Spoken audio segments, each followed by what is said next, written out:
क्या आपने कभी सुना है कि भगवान स्वयं किसी साधारण कन्या की साड़ी पकड़कर खेतों में उसके पीछे पीछे चले? क्या आपने कभी कल्पना की है कि मंदिर में विराजमान जगन्नाथ प्रभु अपने भक्त की आवाज सुनकर मंदिर छोड़कर खेतों की ओर निकल आए? हरे कृष्णा दोस्तों, मैं हूँ मोनिका।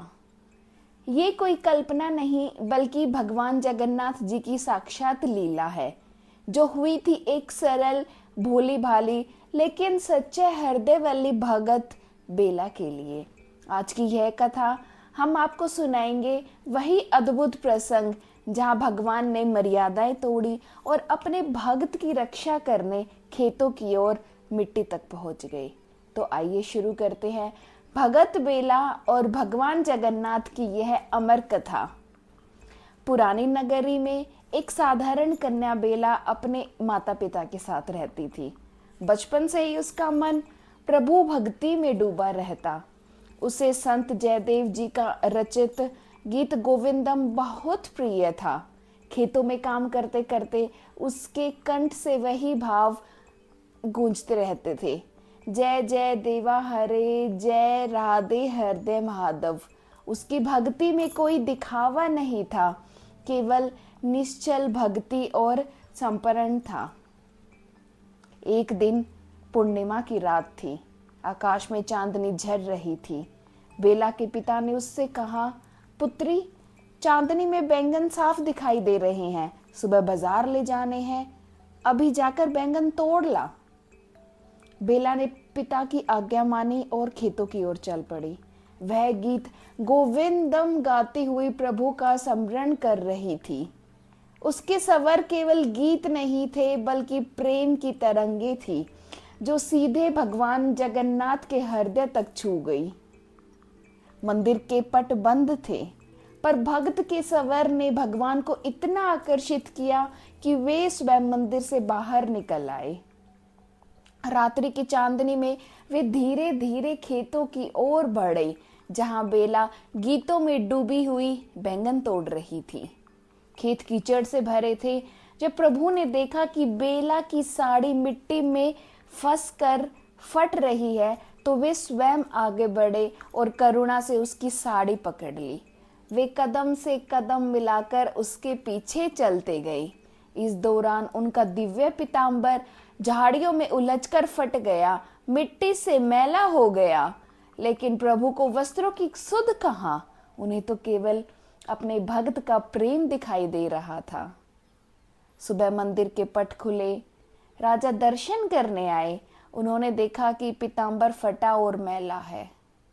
वे चकित रह गए और क्रोध में आकर पुजारी को दोषी ठहराया। राजा ने आदेश दिया, पुजारी को कारागार में डाल दो।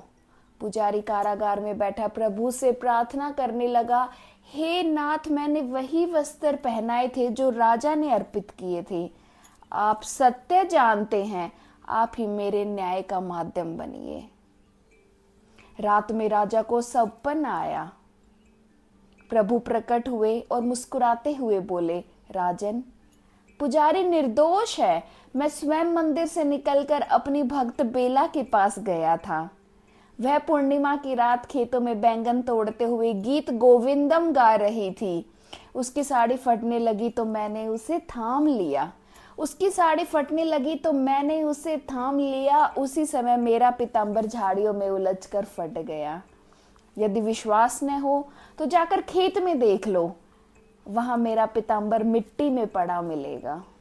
सुबह होते ही राजा दौड़े दौड़े खेत पहुंचे और सचमुच वहां झाड़ियों के पास मिट्टी में वही पीतांबर पड़ा था। यह देखकर राजा की आंखों से आंसू बह निकले। वे बोले, हे प्रभु, आपके लिए वैभव नहीं, सच्ची भक्ति ही सबसे बड़ी चीज है। उन्होंने पुजारी को सम्मान सहित मुक्त किया और उनसे क्षमा मांगी। जब नगर वासियों को यह प्रसंग ज्ञात हुआ तो वे सब लोग बेला को देखने उसकी कुटिया की ओर आने लगे। लेकिन बेला तो केवल भक्त के लिए गाना चाहती थी, उससे यह भारी दिखावा अच्छा नहीं लगता था। तब राजा ने घोषणा की, बेला अब साधारण नहीं रही, वह प्रभु की विशेष भक्त है। उसे मंदिर की सेवा में सम्मिलित किया जाए। इसके बाद बेला प्रतिदिन मंगला आरती में गीत गोविंदम गाती और अपने मधुर स्वर से सबके हृदय को भक्ति से भर देती। समय बीतता गया और एक दिन बेला प्रभु का स्मरण करते करते शांत भाव से ही श्री जगन्नाथ के चरणों में लीन हो गई। यह कथा हमें सिखाती है कि जहाँ भक्ति सच्ची हो, जहाँ प्रेम निष्कलंक हो, वहाँ भगवान स्वयं अपने भक्त की ओर खींच आते हैं। भगवान केवल मंदिर में ही नहीं बल्कि खेतों की मिट्टी में, भक्त की पुकार में और उसके गीतों में भी प्रकट होते हैं। हरे कृष्णा दोस्तों, मैं हूँ मोनिका। मिलते हैं अगली भक्ति कथा में।